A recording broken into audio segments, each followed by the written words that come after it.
ఈరోజు మాట్లాడబోయేది మానసిక బంధాలు, ఎమోషనల్ బాండేజెస్. దీన్ని బైబిల్ నుండి సమరైజ్ చేసినప్పుడు సోల్ టైస్ అంటారు. ఏమంటారు? సోల్ టై.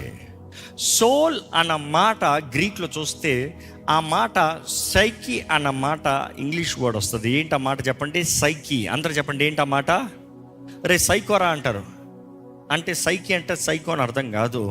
సైకిక్ బీయింగ్ అన్నప్పుడు మనందరికీ ఒక మనస్సు ఉంది. మనసులో చూసినప్పుడు 3 భాగాలు ఉంటాయి.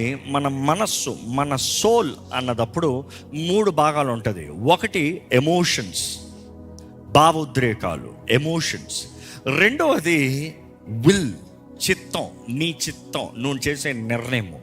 మూడవది మైండ్ అంటాం. మైండ్నే లాజిక్ అని పిలుస్తారు గ్రీక్లో ఉండి. కరెక్ట్గా చూస్తే ఏంటది? లాజిక్. ఈ 3 కలుస్తేనే సైకి అంటారు. ఆ మాట చూస్తే మనస్సు. ఈరోజు నువ్వు రక్షించబడిన తర్వాత నీ దేహము పరిశుద్ధాత్మ ఆలయంగా మార్చబడుతుంది. నీ ఆత్మ యేసు ప్రభు సొత్తుగా మార్చబడుతుంది. కానీ నీ మనస్సు నీ కంట్రోల్లోనే ఉంది. నువ్వు ఏం చేస్తావో దాని తగినట్టుగానే నీ జీవితం ఉంటుంది. ఈరోజు ఎంతోమంది విశ్వాసులు రక్షించబడ్డారు.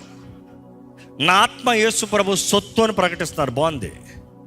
వారి శరీరంలో కూడా నాది పరిశుద్ధాత్మతో నింపబడి ఉన్నాను అంటున్నారు. బాగానే ఉంది. కానీ చచ్చిన స్థితిలో చూస్తున్నాము చాలామందిని. కారణం ఏంటంటే వారి మనసులో క్రమశిక్షణ లేని దాన్ని బట్టి. అందుకనే రోమిలికి రాసిన పత్రిక 12:2 చూస్తే మన మనసుని నూతన పరుచుకోవాలంట. Renewing of your mind. నీ మనసుని ఏం చేయాలంట? నూతన పరచాలంట. దేని ద్వారంగా? దేవుని వాక్యం ద్వారంగా. ఎలాగ చేస్తాం? ఇదిగో ఇందాక చెప్తూ వచ్చాను. మన మైండ్లో ఏమేమి ఉంది చెప్పండి? Emotions, will, logic. ఈ ఎట్లా పనిచేస్తాయి అనేది చెప్తా. ఎమోషన్స్కి, మన మైండ్లో ఉన్న ఎమోషన్స్కి పేర్లు గుర్తుండవు, ఫీల్ గుర్తుంటుంది. మన మైండ్లో ఎమోషన్స్కి పేర్లు గుర్తుండవు, తారీఖులు గుర్తుండవు, పలానా మనిషి, పలానా స్థితి, పలానా గతి గుర్తుంటుంది. అంటే పలానా పేరు పలికినప్పుడు కొన్నిసార్లు ఎప్పుడైనా చూసారా? కొంతమంది చూసి బాగున్నావా, నీ పేరేంటి గుర్తు రావట్లేదంట. అంటే ఎమోషన్లో కనెక్ట్ అయి ఉన్నాం, కానీ లాజిక్లో పేరు లేదు. ఎమోషన్ ఎప్పుడు ఉద్రేకాలే. అంటే వేడి, ఇప్పుడు నీకు కనబడే ఒక ఎమోషన్, నీ బాడీ ఇచ్చే రియాక్షన్ బట్టి నీకు కలిగే ఎమోషన్. చలి, నీ బాడీ ఇచ్చే రియాక్షన్ బట్టి నీకు కలిగే ఎమోషన్. ఆనందము, ఉన్న పరిస్థితిని బట్టి ఆనందము. ఒకటి తిడితే దుఃఖము, ఎమోషనల్ రియాక్షన్. ఎప్పుడు ఎమోషన్ చాలా గట్టిది, బలమైనది. నీ సైకి మొత్తంలో నీ ఎమోషన్స్ ఆర్ సో పవర్ఫుల్. దేవుడు వాటిలో చూసినప్పుడు, ఇది తెలుగులో చూస్తే హృదయం అన్నిటికన్నా మోసకరమైనది, అది ఘోర వ్యాధి కలిగినది, దాన్ని గ్రహింపగలిగిన వాడు ఎవడు అన్న మాట చూస్తాం. ఏది ఘోరమైందంట? ఏది మోసకరమైందంట? హృదయము. ఆ హృదయం అన్న మాట అక్కడ హీబ్రూలో చూసినప్పుడు ఇట్ ఇస్ మెన్షనింగ్ నీ ఎమోషన్. దేని గురించి చెప్తుంది అంటే నీ ఫీలింగ్స్ భయంకరంగా ఉంటాయి. జాగ్రత్త. ఎంత మంచి విశ్వాసి అయినా, ఎంత గొప్ప ప్రార్థనా వీరుడైనా, ఎంత గొప్ప దేవుని బిడ్డ అయినా, ఎంత గొప్ప అభిషక్తుడైనా, ఎమోషన్లో దాటాడు అనుకో లైను, వస్తుంది చూడు కోపం, లేచిపోతాడు కదా. అదే సమయంలో ఆ ఎమోషన్లోనే అపవాది అనేక మందిని పడేస్తాను ఉంటుంది. ఇక్కడ ఉన్న మిమ్మల్ని అడుగుతున్నా, మీ ఎమోషన్స్ కంట్రోల్ ఉన్నాయా? మీ ఎమోషన్స్ కంట్రోల్ ఉన్నాయా? ఎమోషన్స్ ఎలా కంట్రోల్ చేయగలుగుతాము? ఎందుకంటే రెండో భాగం మనలో చూసినప్పుడు విల్ అంటాం. అంటే నీ చిత్తము, నీవు ఒక నిర్ణయం చేస్తాము. ఇదిగో ఈరోజు నిర్ణయించు. దేవుని వాటిలో చూసినప్పుడు ఇదిగో జీవం, ఇదిగో మరణం, ఇదిగో ఆశీర్వాదం, ఇదిగో శాపం మీ ముందు పెట్టాను, ఏది కావాలో కోరుకో. కానీ ఈ విల్లు పనిచేస్తానికి చాలామంది తప్పుడు నిర్ణయాలు జీవితంలో చేస్తానికి కారణం ఏంటంటే, ఎటు వెళ్ళాలో ఏది చేయాలో ఎరగని వారుగా ఉన్నారు. విల్లుకి ఎప్పుడు సపోర్ట్ ఉండాలి. విల్ నిర్ణయించాలంటే లాజిక్ ఎమోషన్ బ్యాలెన్స్లో ఉండాలి. లాజిక్ లేకుండా ఒట్టి ఎమోషన్ ఉందనుకో, విల్లు తప్పుడు నిర్ణయాలు చేస్తుంది. అంటే ఫీలింగ్ వచ్చింది కాబట్టి చేసేసా. అదే నెక్స్ట్ లాజిక్ అనేది చూస్తే, నువ్వు చిన్నప్పుడు నుండి నువ్వు నీ మైండ్కి ఏం ఎక్కించుకుంటున్నావో అది లాజిక్. చిన్నప్పటి నుండి బిడ్డ తల్లి గర్భంలో ఉన్నదప్పటి నుండి 5వ నెల నుండే ఇంచుమించు వినటం ప్రారంభిస్తుందంట. బిడ్డ తల్లి గర్భంలో వినటం ప్రారంభిస్తుందంట. తల్లి భాష ఆటోమేటిక్గా వస్తుందంట. ఎందుకు? వింటుంది కాబట్టి. దేవుని వాక్యం తెలియజేస్తుంది, వినుట వలన విశ్వాసము, దేవుని వాక్యము వినటం వలన విశ్వాసం కలుగుతుంది. ఈరోజు మిమ్మల్ని అడుగుతున్నాను, నువ్వు ఏం వింటున్నావు? ఏం వింటున్నావు అన్నప్పుడు నాట్ జస్ట్ లిసనింగ్, ఏం చూస్తున్నావు? ఈరోజు అపవాది అవనే, దేవుడు అవనే. ఈ మాట క్లియర్గా వినండి. అపవాది అవనే, దేవుడు అవనే. నీకు ఎక్కడ చేరాలని ఆశపడుతున్నాడో తెలుసా? నీ సైకీలోకి, అంటే నీ మైండ్లోకి, అంటే నీ మనస్సులోకి. ఎందుకంటే ఎవరైతే నీ మనసులో ఒక దూరగలుగుతారో దాని తగినట్టు నీ జీవితం ఉంటుంది. అందుకని ఈరోజు చూస్తాం, ఎంతోమంది రక్షించబడిన వారు, బాప్తీసం తీసుకున్నవారు, పరిశుద్ధాత్మత నింపబడిన అన్నవారు ఇంకా పాపంలో పడటానికి, పాపంలో జీవిస్తానికి, పడిపోయిన స్థితిలో ఉండటానికి కారణం ఏంటంటే అపవాది వారి మనసుల్లో కోట కట్టేశాడు. అందుకనే క్రైస్తవుల దగ్గర చూసినప్పుడు సాతాను ఎక్కువ కంగారు పడ్డంట. నువ్వు బాప్తీసం తీసుకుంటావా? తీసుకో. నీ దేవుని ఆలయమైందా? నిబంధన చేసుకున్నావు దేవునితో, పర్వాలే కానీ. ఓ, నీ ఆత్మ యేసుప్రభు సొత్తు అయిందా? పర్వాలే కానీ. నేను మాత్రం ఒక చాటు తోడతా. ఎక్కడా? నీ మైండ్లోకి దూరతా, అంటే నీ మనసులోకి దూరతా. నీ మనసులో నేను దూరగలిగితే చాలు, నీ శరీరాన్ని, ఆత్మని నా వశం చేసుకోవచ్చు. అది అపవాది స్ట్రాటజీ. నీ మనసు నూతన పరచబడాలనేటప్పుడు ఇదిగో నీ మైండ్లో లాజిక్ని రీప్రోగ్రామ్ చేయాలి. ఎందుకంటే లోకము చిన్నప్పుడు నుండి క్రీస్తు ఎరగని వ్యక్తికి ఇది లోక పద్ధతి, ఇది లోక ఆచారము, ఇది కరెక్టు, ఇది రైటు, ఇది రాంగు. దేవుని సన్నిధికి వెళ్తాం, టైం వేస్టు. ప్రార్థన అంటాం, లాజికల్ కాదు.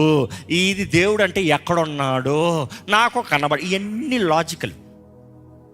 కానీ ఆ లాజిక్ని ఏం చేయాలంటే, క్రీస్తుని నమ్మిన వ్యక్తి దేవుని వాక్యం ద్వారా ఓవర్ రైట్ చేయాలంట.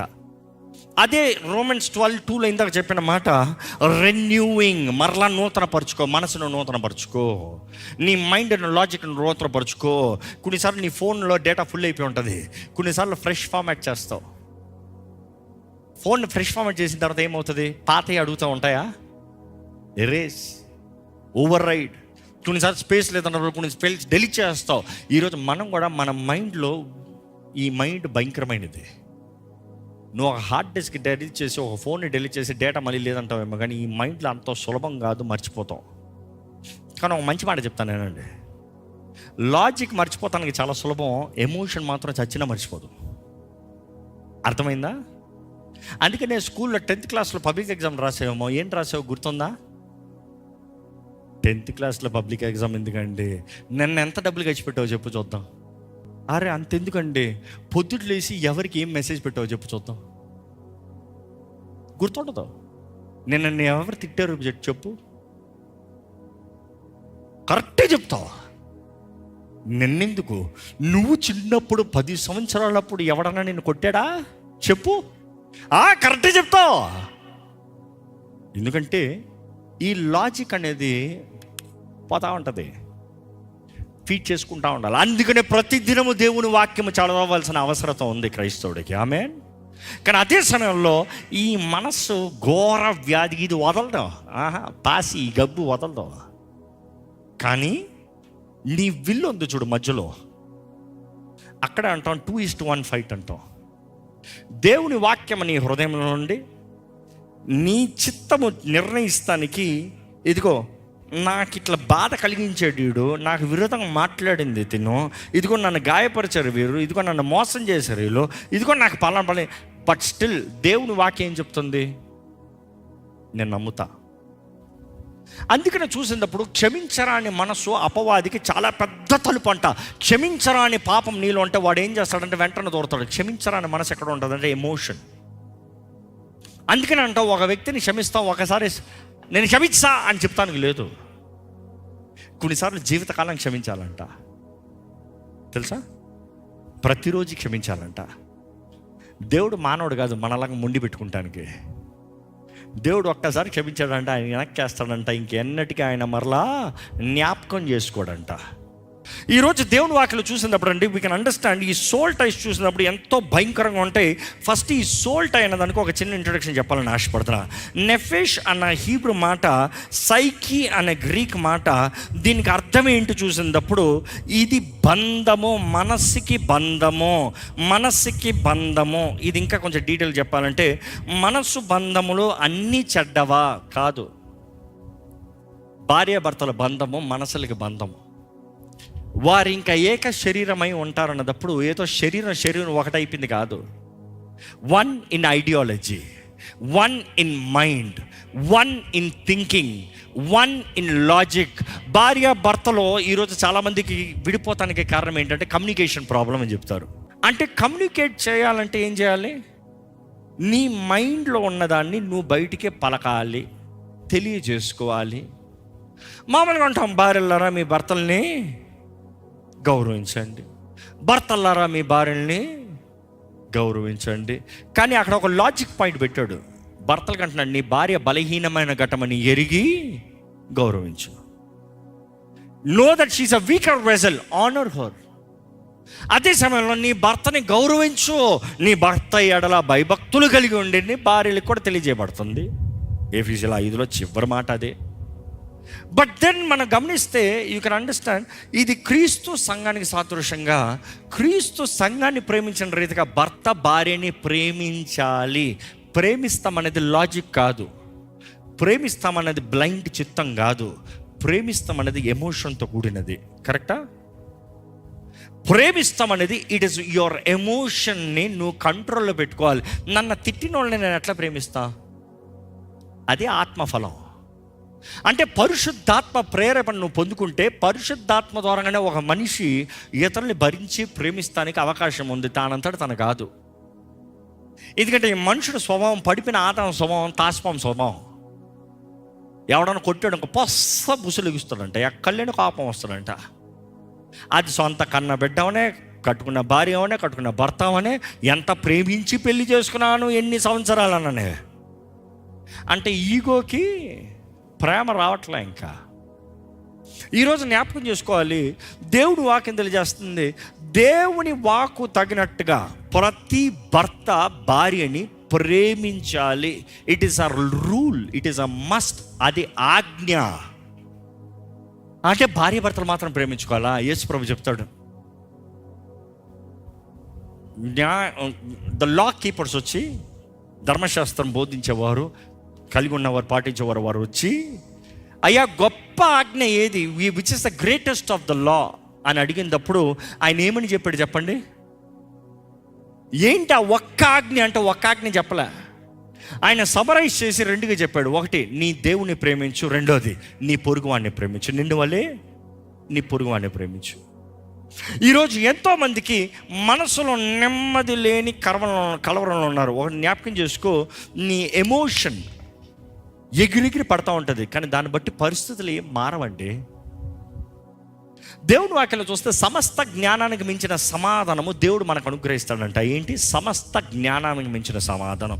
ఆ మాటకు అర్థం ఏంటంటే నీ లాజిక్లో ఇది అవ్వదు అని ఉండొచ్చు, ఇది ఎలాగ జరుగుతుంది అని ఉండొచ్చు, కానీ దేవుడు అంట నువ్వు నమ్మితే ఆయన ఆత్మ దూరంగా సమస్త జ్ఞానానికి మించిన సమాధానము నీ మనసులో అనుగ్రహిస్తాడంట. ఈరోజు మిమ్మల్ని అడుగుతున్నాను, నీ మనసులో నెమ్మది ఉందా? 1 యోహాను 4 చూస్తాను, నీ ఆత్మ వర్ధిల్తున్న రీతిగా నువ్వు అన్ని విషయంలో వర్ధిల్లి తెలియదు చాలామందికి. నీ ఆత్మ వర్ధిల్తున్న రీతిగా నువ్వు అన్ని విషయంలో వర్ధిల్లి సుఖముగా ఉండు ప్రియుడా. సుఖముగా ఉండు ప్రియుడా అంటే కలిగిన వెంటనే సంపాదించుకుని ఉండు కాదు.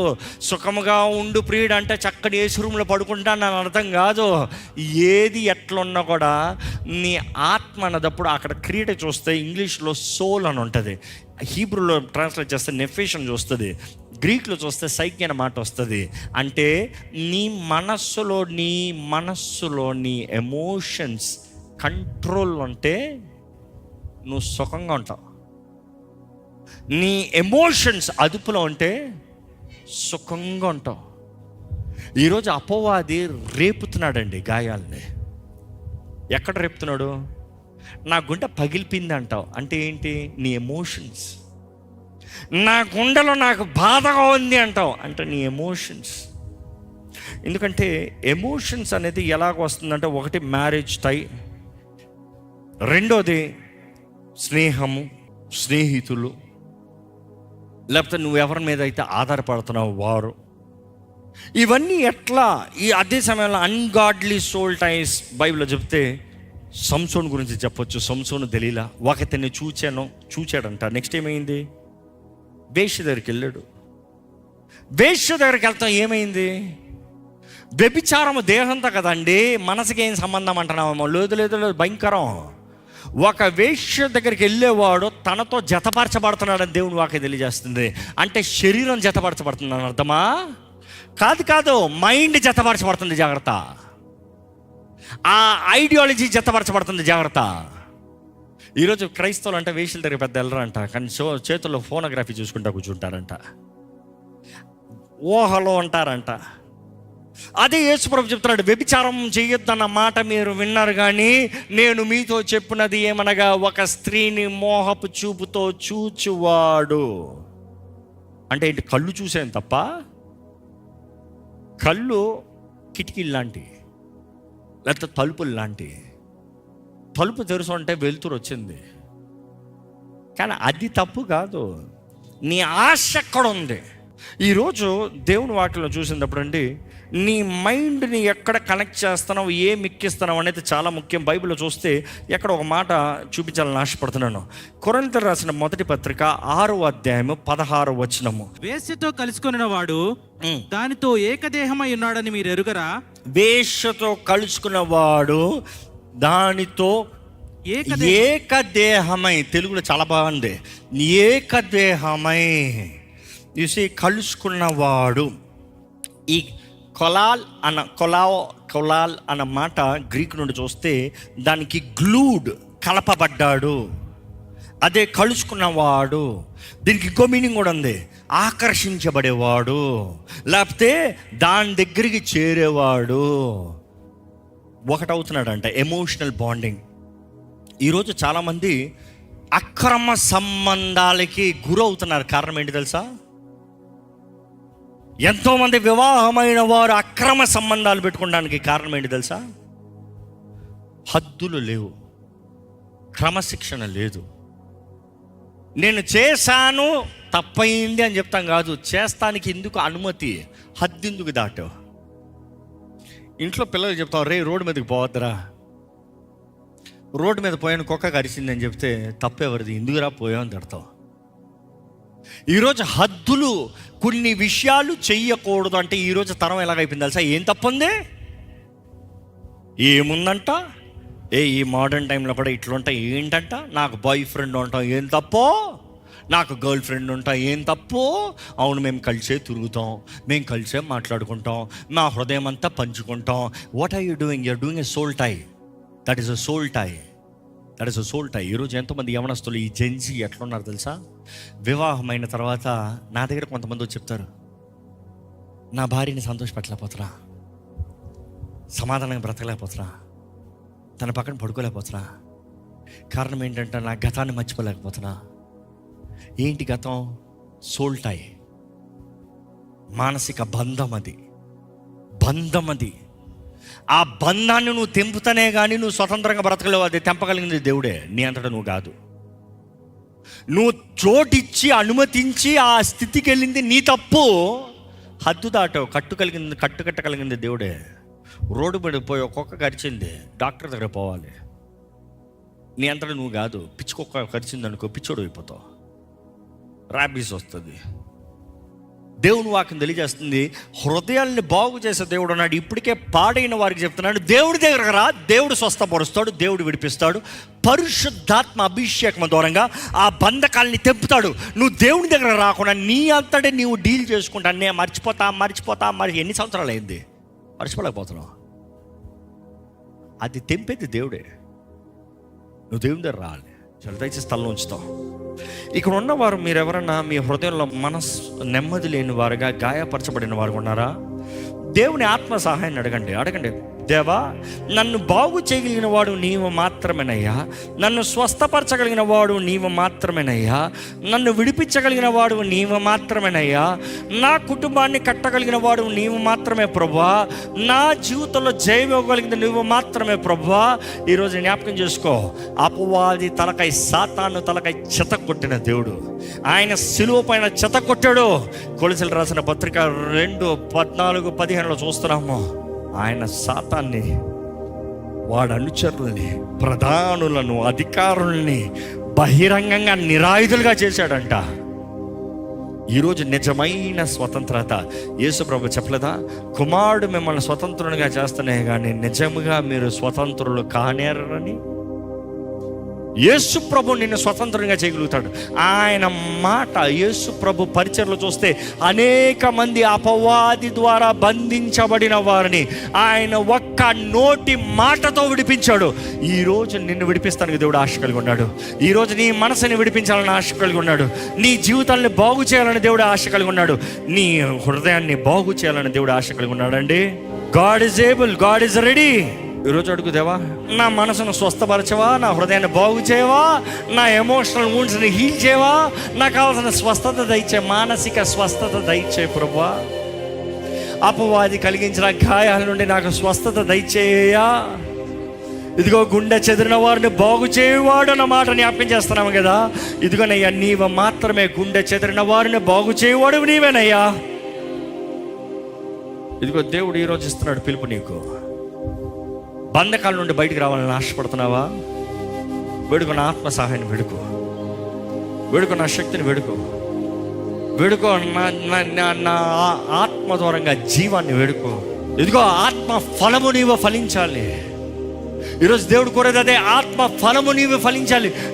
ఫలించని ప్రతి కొమ్మని నరికి వేస్తానని చెప్పాడు యేసు ప్రభు. నాకు వేరుకుంటే మీరు ఏమి చేయలేరు. నా యందు మీరు ఉండాలి, నా ద్వారానే మీరు ఫలించాలి. అడుగుదేవా, ఈరోజు నన్ను ఫలింపజేయ్యా, నా మనసును స్వస్థపరచు. చేదును నాలోండి తీసేయి, విషాన్ని నాలోండి తీసేయి, పాపాన్ని నాలోండి తీసేయి. ఇదిగో అసహ్యమైన స్వభావం నాలోండి తీసేయి. నా మనసు అదుపులో ఉండాలి ప్రభువా, నా ఎమోషన్స్ అదుపులో ఉండాలి రాజా. అడుగు యేసయ్యా, ఇదిగో నేను ఒప్పుకుంటున్నానయ్యా. నీకు విరోధమైన సంబంధాలన్నీ నాలోండి తీసేయ్యా, నేను విడిచిపెడుతున్నానయ్యా. పాపపు అటాచ్మెంట్స్ని, పాపంతో ఉన్న ఏకవాన్ని విడిచిపెడతానయ్యా, తృణీకరిస్తున్నాను. నా ఎమోషన్స్లో ఉన్న బంధకాల నుండి నాకు విడుదల దయచే, మానసిక బంధకాల నుండి నాకు విడుదల దయచే. నీకు దూరం కలిగించి నిన్ను దూరపరిచే కార్యాలను నాలో తీసేయ్యా. ప్రార్థన చేయండి, చెప్పండి, ఒక మాట చెప్పండి, అడగండి, దేవుణ్ణి అడగండి. ఇదిగో నేను మనసులో చేసిన ప్రతి పాపాన్ని ఒప్పుకుంటానని నన్ను క్షమించవా అడగండి. నా మనసు స్వార్థము నిమిత్తమై చేసిన మ్యానిపులేషన్, నా మనసులో చేసిన పాపములు, మోహపు చూపులు, నీ స్థానంలో వేరే ఏదేదో నా మనసులో పెట్టి నీకు ఇవ్వాల్సిన సమయము, నీతో గడపవలసిన జీవితాన్ని లోకము, వ్యక్తులు, పాపపు కార్యాలలో నేను గడిపి నన్ను క్షమించాయి. అడుగు దేవుడిని, అడగండి. దేవా, నాలో చేదుని తీసేయ్యా, మారాన్ని మధురంగా మార్చు ప్రభా. ఈ చేదైన హృదయాన్ని తీపిగా మార్చు ప్రభా. చేదుని నాలోండి తీసేయి ప్రభు. అడగండి, యథార్థంగా దేవుణ్ణి అడగండి. ఇదిగో ఇక్కడ పరిశుద్ధాత్ముడు ఎంతో మందిని ఒప్పింపజేస్తూ ఉన్నాడు. పరిశుద్ధాత్ముడు ఎంతోమంది హృదయాలను రేపుతూ ఉన్నాడు. ఇదిగో నేను నీతోనే మాట్లాడుతూ ఉన్నాడు. నీలో కార్యం జరగాలని అడుగు. దేవా, నాలో కార్యం జరిగించవా. అడుగేసి నీ రక్తంతో నన్ను శుద్ధినిగా చేయి, నీ రక్తంతో నన్ను సంపూర్ణంగా కడుగు, నీ రక్తం ద్వారా నన్ను సంపూర్ణంగా కడుగు. అడుగు దేవా, నా తల నడినెత్తి నుండి అరి పాదం వరకు నీ రక్తంతో కడుగు. నన్ను శుద్ధినిగా చేయ్యా, పవిత్రపరచయ్యా, స్వస్థపరచయ్యా, నన్ను బాగు చేయ్యా, నన్ను నూతన పరిచయ్యా, నాకు జీవాత్మను అనుగ్రహించయ్యా. నాలో నీవు కార్యం జరిగించు ప్రభా, నాలో కార్యం జరిగించయ్యా. నాలో కార్యం జరిగించయ్యా, నాలో కార్యం జరిగించు ప్రభువా. దేవా నీవే కార్యం జరిగించు, నీవే కార్యం జరిగించు. నన్ను ఈరోజు పట్టుకో, అడుగు దేవా, నన్ను పట్టుకో, నన్ను లేవనెత్తు, నన్ను బలపరచు, నన్ను బలపరచు, నన్ను బలపరచు ప్రభా, నన్ను బలపరచు ప్రభా, నన్ను బలపరచు దేవా. నాలో కార్యం జరిగించు దేవా, నాలో సమాధానం అనుగ్రహించు. యథార్థంగా ప్రార్థన చేయి, యథార్థంగా ప్రార్థన చేయి. ఇదిగో ఇక్కడ అనేక మందిని దేవుడు లేపుతున్నాడు, నూతన మనసుతో లేపుతున్నాడు, నూతన శక్తితో లేపుతున్నాడు. స్వస్థపరచబడిన జీవితాలను అనుగ్రహిస్తున్నాడు, స్వస్థపరచబడిన మనసులను అనుగ్రహిస్తున్నాడు. నూతన కార్యాలు మీ ద్వారా జరిగించాలని ఆశపడుతున్నాడు. దేవుని రాజ్యముని కట్టేవారుగా నిలబెట్టబోతున్నాడు. ఆయన రాజ్యము కొరకు పనిచేవారుగా నిలబెట్టబోతున్నాడు. మనుషుల వైపు చూడక దేవుడి కొరకు రోషంగా నిలబడేవారిని నిలబెట్టబోతున్నాడు దేవుడు. అడుగు, నాలో కార్యం జరిగించాడు, వాడుకో ప్రభువా. ఇదిగో గాయపడిన జీవితాలను స్వస్థపరిచి ఆయన మహిమార్థమై నిలబెట్టే దేవుడు. గాయపరచబడిన జీవితాలను బాగు చేసి అలాంటి వారినే నిలబెట్టే దేవుడు అండి. ఇదిగో మనుషుడు అనొచ్చేమో నీ గతం నాకు తెలుసు, దేవుడు అంటాడు నీ భవిష్యత్తు నాకు తెలుసు. మనుషుడు అంటాడు నువ్వు పనికిరాని వాడు, నీ గతము. దేవుడు అంటాడు నా ఆత్మ ద్వారా నేను అభిషేకించి గొప్ప పాత్రగా నేను నిలబెట్టి వాడుకుంటాను, నా శక్తిని చూపిస్తాను. చెప్పు, నాలో జరిగించయ్యా, నాలో జరిగించు, నాలో కార్యం జరిగించు. పరిశుద్ధాత్ముడా ఇదిగోనే ముట్టయ్యా. పరమ తండ్రి ఇక్కడ ప్రార్థిస్తాను. ప్రతి ఒక్కరు చూడు, ప్రతి జీవితాన్ని చూడు, ప్రతి స్థితిని చూడు, ప్రతి బ్రతుకును చూడు, గాయపరచబడిన హృదయాలను చూడు, గాయపరచబడిన జీవితాలను చూడు. ఈరోజు చెప్తున్నావు అయ్యా, మాలో బంధకాలు ఉన్నాయంట, మేము విడిచిపెట్టాలని. అయ్యా మేము విడిచిపెట్టిన పాపాన్ని నువ్వు క్షమించావు కదా ప్రభా, మేము విడిచిపెట్టిన దాన్ని నువ్వు మా దగ్గర నుండి తీసివేయవు కదా ప్రభా, మేము ప్రేమించేది నువ్వు మా దగ్గర నుండి నువ్వు కోరుకోమన్నావు కదా ప్రభా. ఇదిగో ప్రభా, ఎవరెవరైతే నువ్వు కావాలి, నీ సన్నిధి కావాలి, నీ శక్తి కావాలి, నీ ప్రేమ కావాలి, నీ ఆత్మకార్యము జరగాలని ఆశతో నీ వైపు చూస్తున్నారు. ఒకసారి చూడు ప్రభా, ఎలాంటి గాయపరచబడిన జీవితాలైనా, ఎటువంటి పాడైన బ్రతుకులైనా, ఎటువంటి విరిగిన స్థితి అయినా, ఎంత సమయము కాలము అపవాది దోచుకునే పాడైన స్థితిలో ఉన్నవారైనా ఈ క్షణమే ఎవరెవరైతే సమర్పించుకుంటున్నారో పరిశుద్ధాత్మ ద్వారంగా వారి ఆత్మ, శరీరము, మనస్సు బలపరచబడునుగాక, నూతనపరచబడునుగాక, సంపూర్ణంగా విడిపించబడునుగాక. గాయాలన్నీ క్రీస్తు పొందిన దెబ్బల ద్వారంగా మాన్పివేయబడునుగాక. ప్రతి మారా బయటికి పోయి తీపిగా, మధురముగా, దీవెనగా జీవితములో మార్చబడునుగాక. ఇదిగో ప్రభా, నీవు పలికిన కార్యములు నువ్వు జరిగించే దేవుడివి. విశ్వాసముతో నిలిచే ప్రతి ఒక్కరిని బలపరిచి విశ్వాస వీరులుగా అంతము వరకు నీ కొరకు నమ్మకస్తులుగా జీవించే కృపను మాకు అనుగ్రహించి నీ సమాధానముతో, శక్తితో మమ్మల్ని నడిపించమని వేడుకుంటూ ప్రభు యేసు నామములో అడిగి వేడుచున్నాము తండ్రి. ఆమేన్, ఆమేన్, ఆమేన్.